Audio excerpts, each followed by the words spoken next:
반갑습니다. 부활절을 맞이해서 우리 사흘 만에 부활하신 그 주님은 지금도 살아계셔서 우리와 함께 하시는 주님이신 줄로 믿습니다. 우리 부활의 기쁨과 소망이 저와 여러분의 가정에 가득하기를 주의 이름으로 축복합니다. 예수님의 12 제자 중에 베드로는 갈릴리 촌동네 어부로서 예수님의 부름을 받은 이후에 모든 것을 버려두고 거물도 버려두고 배도 버려두고 예수님을 따르는 제자가 되었습니다. 예수님의 수제자, 으뜸 제자가 되어서 예수님께서 너는 나를 누구라 하느냐라고 물었을 때에 주는 그리스도시요 살아계신 하나님의 아들입니다 라고 하는 위대한 신앙 고백을 남겼던 제자입니다. 예수님께서 말씀하십니다. 너의 그 신앙 고백, 그 반석 위에 내 교회를, 주님의 교회를 세우리라. 베드로는 갈릴리 바다 위를 걸어보았던 또한 유일한 제자였습니다. 베드로는 마가복음 10장 28절에 우리가 모든 것을 다 버리고 주를 따랐습니다 라고 자신있게 말한 제자입니다. 베드로는 마태복음 26장 33절 35절에 너희들이 나를 버리리라 부인하리라 그 말을 듣고 베드로가 모두 주를 다 버릴지라도 나는 결코 버리지 않겠습니다. 내가 주와 함께 죽을지언정 주를 부인하지 않겠습니다 라고 장담한 제자였습니다. 그럼에도 불구하고 그는 여종들 앞에서 나는 예수님을 모른다. 너 예수님과 함께 있었지? 나 예수님이 누군지 모른다. 라고 3번씩이나 부인했던 제자입니다. 그러나 그가 부활하신 예수님을 만나고 난 다음에 변화되기 시작합니다.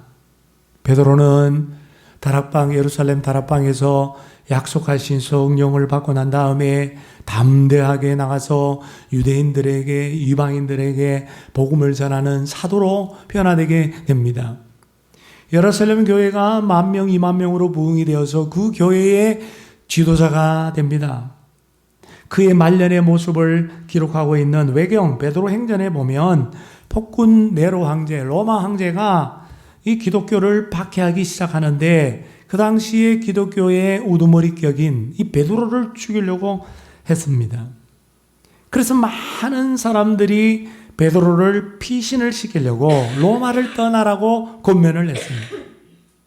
베드로가 아닌 것처럼 변장을 해가지고 로마를 빠져나갑니다. 베드로가 로마를 빠져나가는 성문에 다다랐을 때에 부활하신 예수님이 나타나셔서 보니까 오히려 역방향으로 오히려 예수님이 로마 안으로 들어오는 것이었습니다.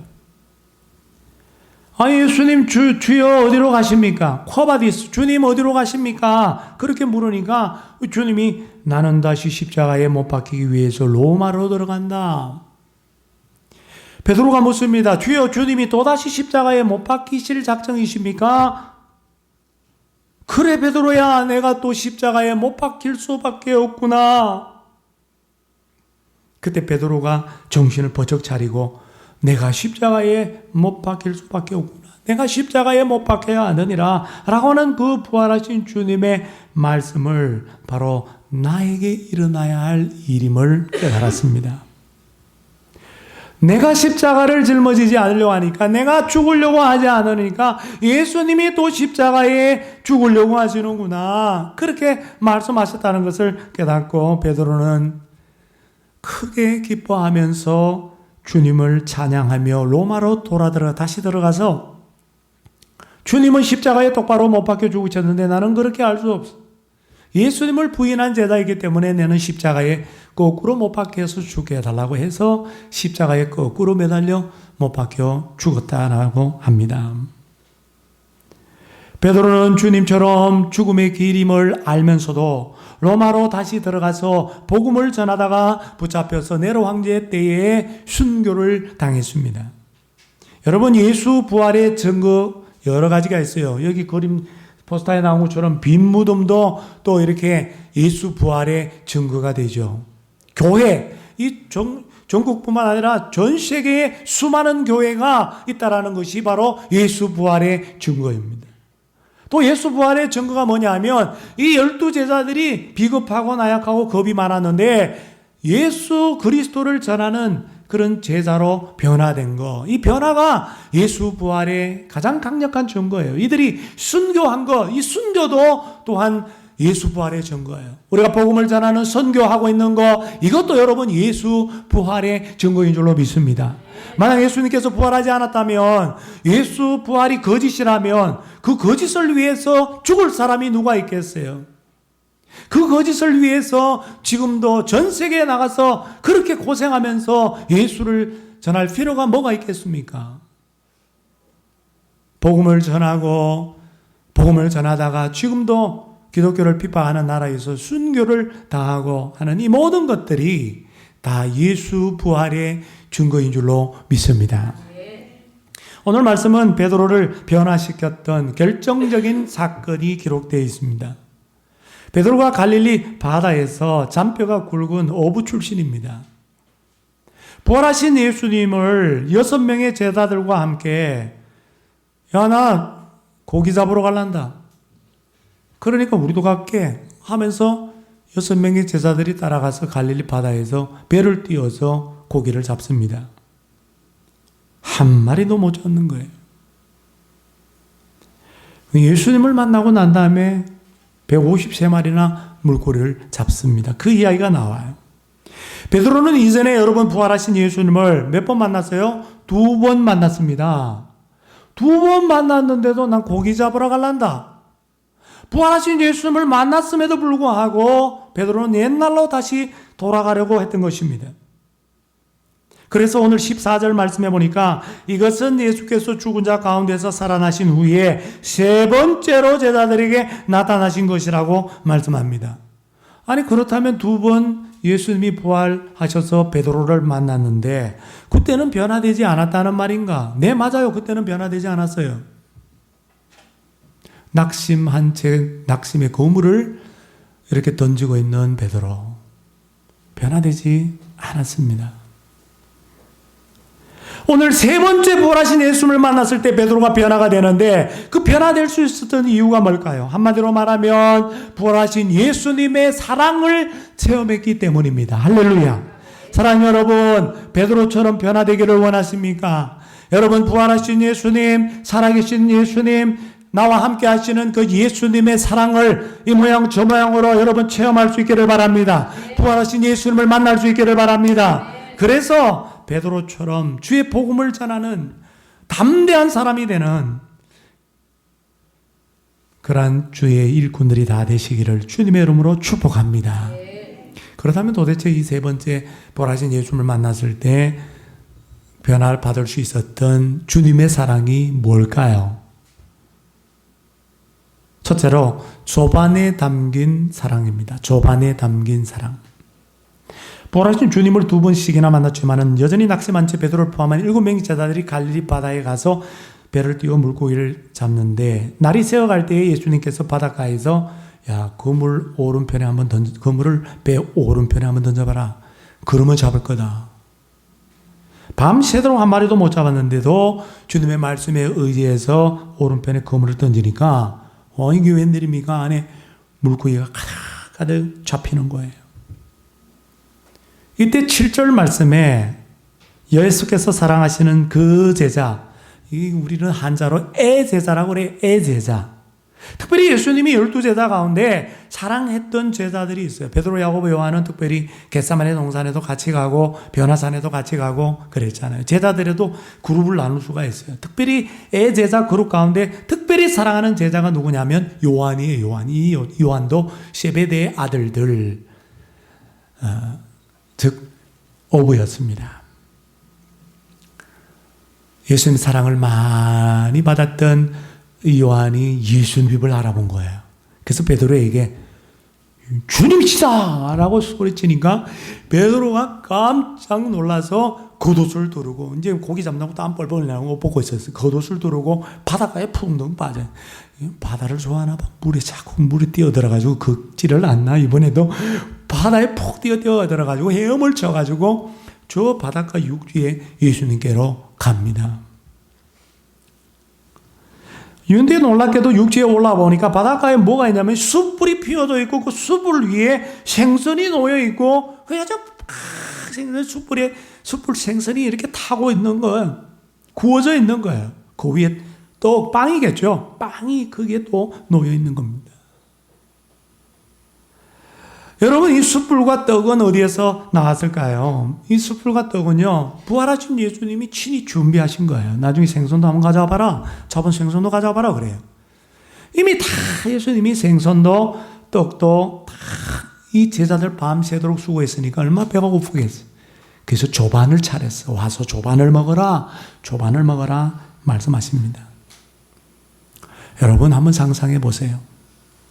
부활하신 예수님이 그 영광의 부활의 형체를 가지신 예수님이 손수 지금 제자들 배고프다고 숯불을 피우고 있는 광경을 한번 상상해 보세요.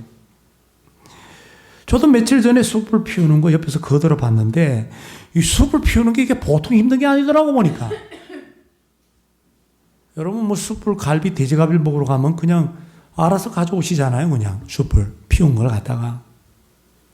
우리는 그 위에 그냥 맛있게 구워도 줘요. 먹기만 하면 돼. 근데 옛날에는 뭐가 있나요? 뭐 토치가 있나? 뭐 가스가 있나? 뭐가 있어요? 뭘로 숯불을 할 거예요? 번개탄도 없잖아요. 그러니까 예수님이 숯불을 피우려면 시간이 오래 걸리는 거예요. 나무를 가져다가 그냥 잘라가지고 거기다 불을 붙여가지고 후 꺼질라고 그러면 후 불고 콜록콜록 하면서 예수님도 그렇게 눈물을 흘려가면서 숯불을 피운 거예요. 그리고 그 위에 빵과 그리고 생선을 올려놓아서 그렇게 굽고 계셨던 것입니다. 이러라. 배고프지? 와서 아침 식사해라. 초청하십니다. 이것을 가리켜서 어떤 분은 제2의 십자가 사건이라고 묘사했어요. 여러분, 3년 동안 제자들을 훈련시키고 같이 먹고 동거동락하면서 수많은 기적들도 제자들은 옆에서 지켜보고 수많은 주님의 말씀도 주옥과 같은 주님의 말씀도 천국의 비밀에 관한 말씀도 많이 들었어요. 그럼에도 불구하고 이 제자들이 예수님이 십자가에 못 박힐 것을 예언했지만은 못 박히는 그 순간에 다 뿔뿔이 흩어져서 도망을 쳐버렸습니다. 어떤 청년은 마가복음을 쓴 이 어떤 청년은 그냥 겉옷을 번져두고 도망을 가버렸어요.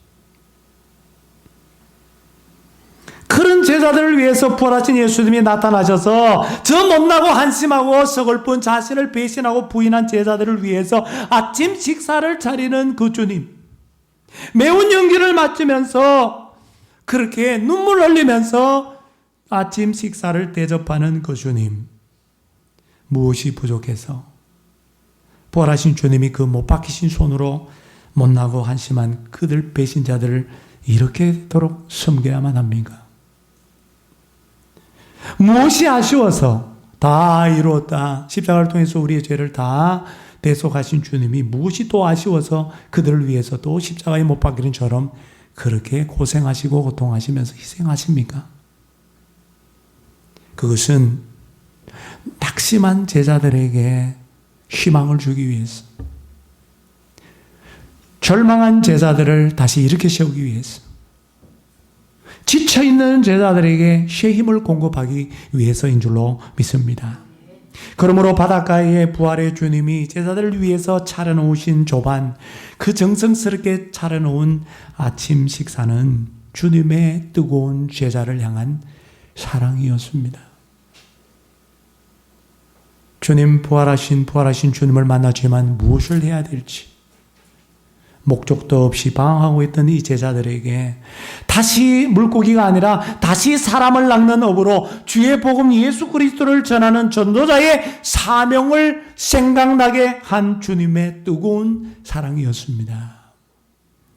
밤새 그물질 하나라 지쳐있고 배고픈 제자들에게 새 힘을 주기 위한 주님의 사랑이었습니다. 그들을 회복시키기 위한 주님의 뜨거운 사랑이었습니다.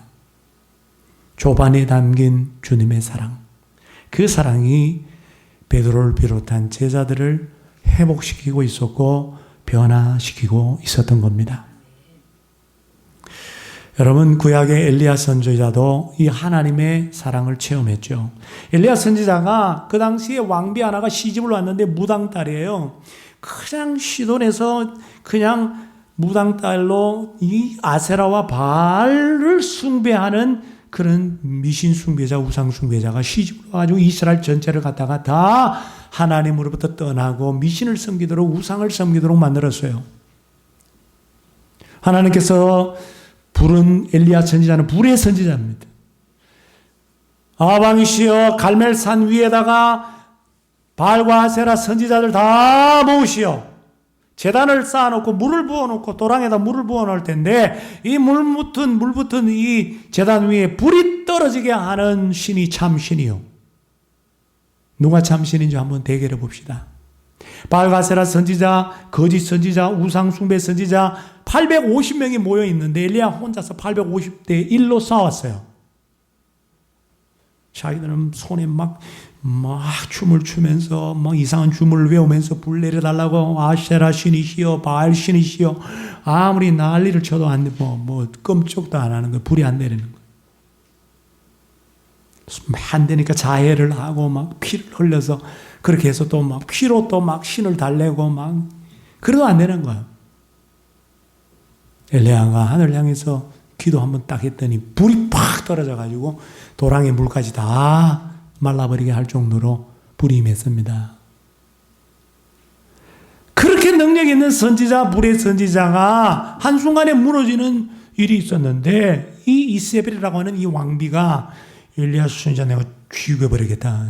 그 한마디 말을 듣고 겁이 나가지고 도망을 치는데 어디까지 사막으로 도망을 치어가지고 우리나라로 말하면 가시나무 같은 그냥 그늘도 별로 되지도 않는 자라봐야 2m, 3m인데 로뎀나무 그늘 아래에서 하나님께 뭐라고 하니까 이렇게 하실 거면 하나님 날 죽여주십시오. 그래요. 쥐가 죽으면 되잖아. 예? 이럴 바에는 날 죽여주세요. 왜 날 선자를 불러서 이 모양 만드십니까? 이렇게 하나님 앞에 막 따지는 거예요. 하나님께서 그런 이제 지쳐가지고 영적인 번아웃이 돼가지고 탈진 주의를 하다가 여러분 목회자도 번아웃이 돼요. 스펄전 목사님, 영국의 목사님도 번아웃 됐대요. 목회하다가 지쳐가지고. 누구나 지칠 수 있어요. 신앙생활하다 영적인 탈진 상태에 도달할 수가 있습니다. 그래가지고 로뎀나무 그늘 안에서 그냥 잠만 디비 자는데 잠자고 있는데 갑자기 하나님 보낸 천사가 엘리야를 위해서 식탁을 차려놓네.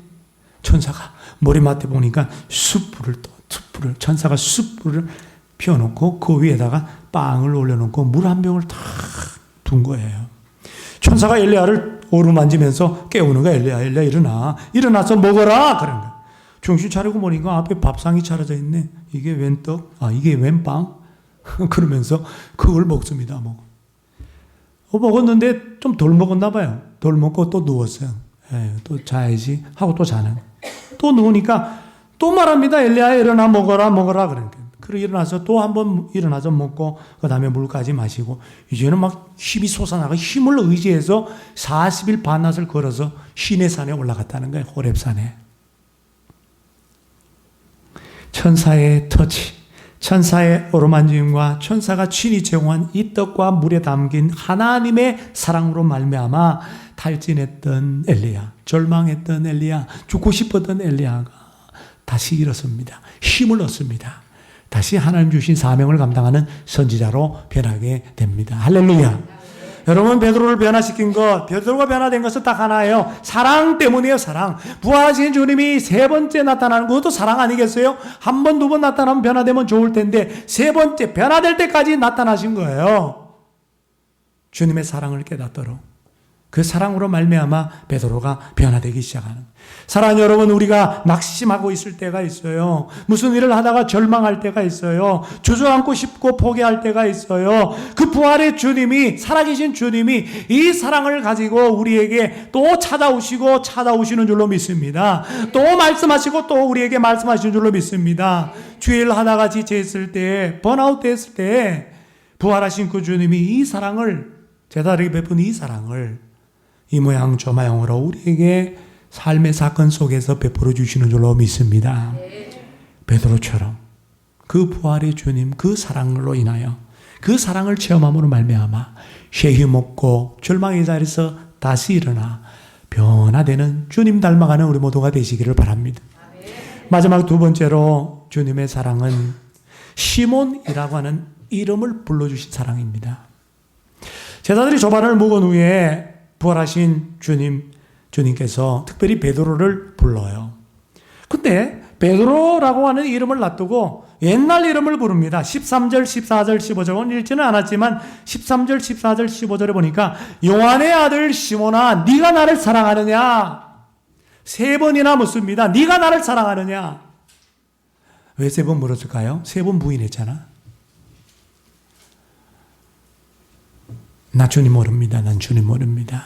주님 누군지 모릅니다.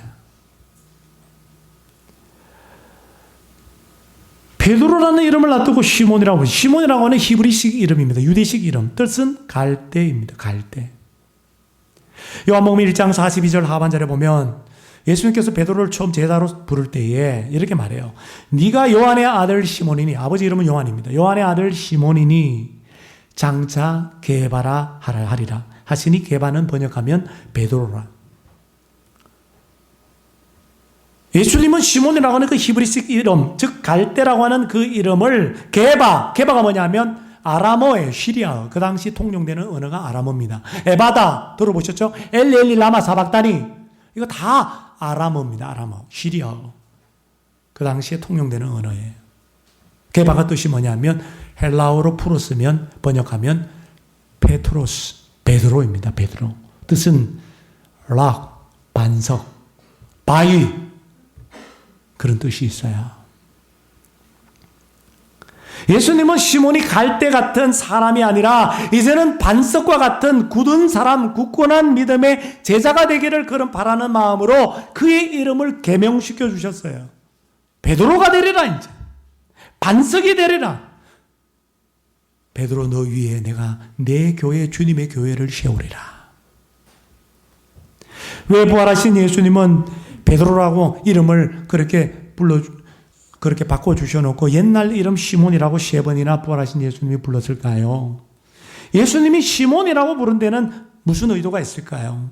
베드로는 주님을 부인한 뒤에 아마 자책했을 거예요. 삶을 돌아보니 부활하신 주님을 만나는 것도 부끄러워.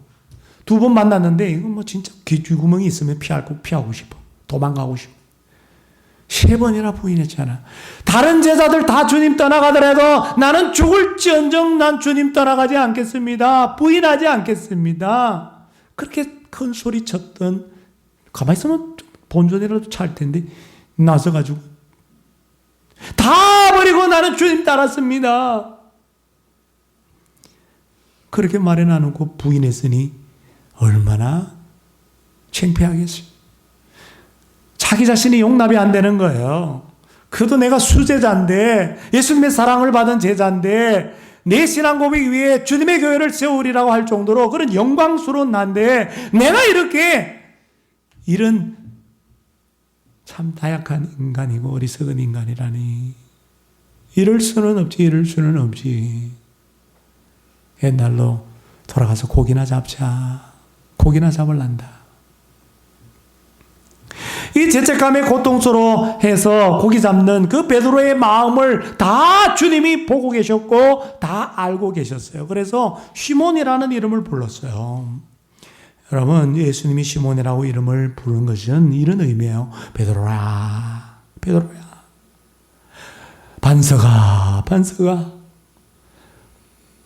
반석과 같이 못한 난 너를 정죄하지 않아. 나를 무서워서 세 번이나 부인한 너의 그 옛사람 갈대와 같은 너 요한아. 나는 너를 다 이해한다. 나는 너를 다 용서한다. 그러므로 부활하신 주님이 이 순간 불렀던 요한의 아들 시몬아라고 하는 이 이름은 베드로의 옛사람을 다 용서하신다. 베드로의 나약함을 다 이해하신다. 라고 하는 주님의 사랑이었습니다. 베드로는 참 허물이 많아요. 그 많은 허물을 용서하시고 덮어주시는 그 주님의 사랑을 시몬아, 네가 날 사랑하니? 너무나 자신이 없어서 주님이 내 죄책감, 그 심정, 고통스러운 마음 아시는 것처럼 내가 주님 사랑하는 거 주님 아시잖아요. 내가 저 옆에 있는 다른 제자들보다도 6명의 제자들보다도 내가 주님을 더 사랑합니다. 이제 장담 못하는 거예요. 주님을 내가 사랑하는 줄 주님이 아시잖아요. 그렇게 대답을 해드렸습니다. 그 주님의 사랑으로 말미암아 담대하게 성령 받고 주의 복음을 전하고 순교의 자리까지, 영광의 자리까지 이르는 사람이 되었어요.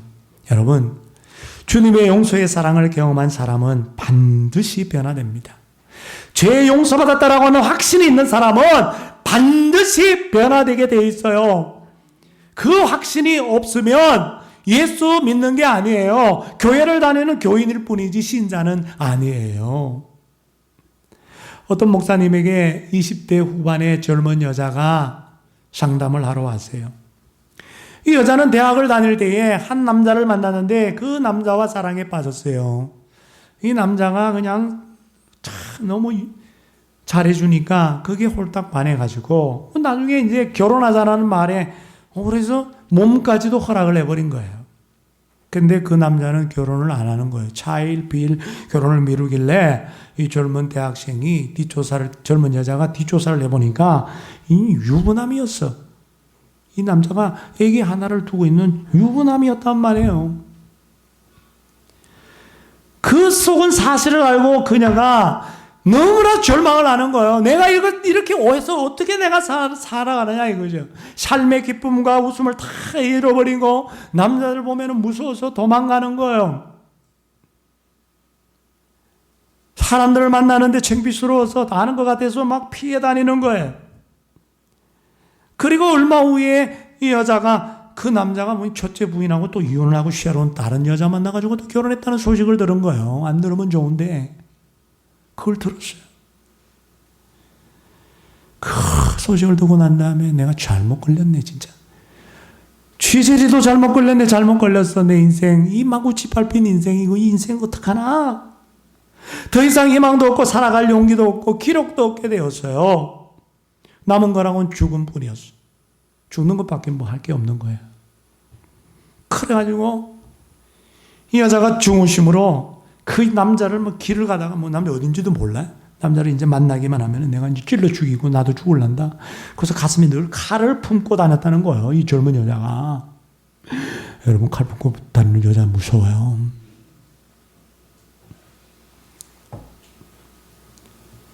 그걸 알고 예수 믿는 어떤 분이 전도를 했어요. 교회 나오라고. 예수 믿으라고. 너 그렇게 그 숨뿌리를 가지고 그런 상처를 가지고 그렇게 중으로 가지고 살면 너 큰일 난다. 안 된다. 예수 믿게 되고 교회를 나갔는데 목사님 상담 한번 해보라 그래가지고 목사님과 상담을 하게 된 거예요. 목사님 이 자매의 이야기를 다 듣고 이렇게 조심스럽게 말을 했답니다. 자매님, 하루에 2번 이상 거울 앞에 딱 서서 거울을 바라보면서 하나님은 그래도 너를 사랑하신다. 하나님은 그래도 너를 사랑하신다. 2번 이상 거울 앞에 서서 자신의 얼굴 보며 하나님은 그래도 너를 사랑하신다. 그렇게 외치라고 조언을 해 주었습니다. 이 정도는 못하겠나. 한번 해보자. 그래서 거울 앞에 서가지고 외치는 거예요. 여자가.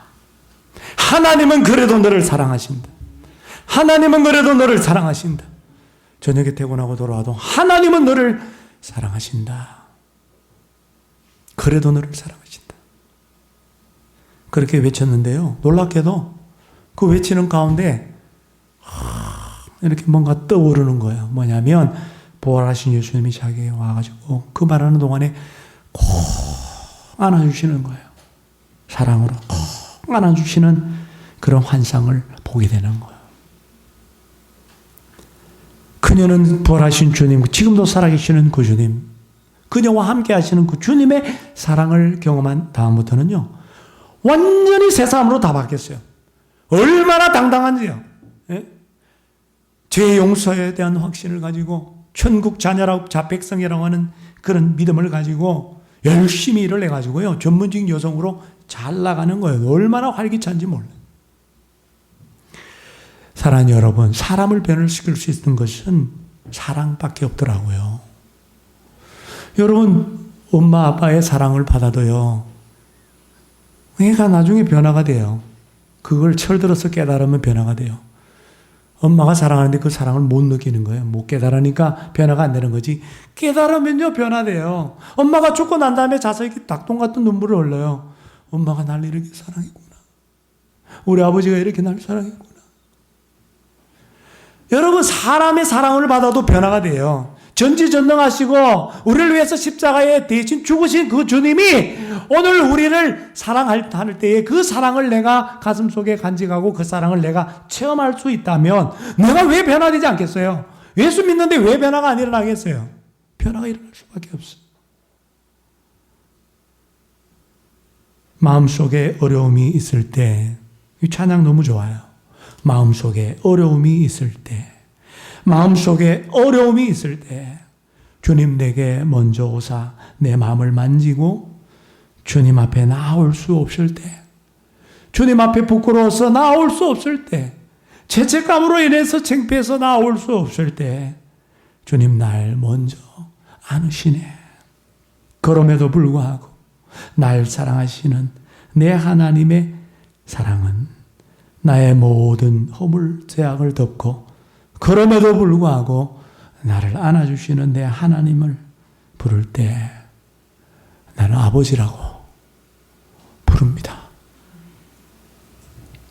오늘 세례 받으시는 여러분, 부활의 주님은 베드로의 허물을 이와 같이 덮어주시고 헤아려 주시고 용서해 주신 것처럼 여러분의 지난 날의 모든 죄와 허물과 실세와 실패까지도 다 이해하시고 덮어주시고 용서하신 줄로 믿습니다.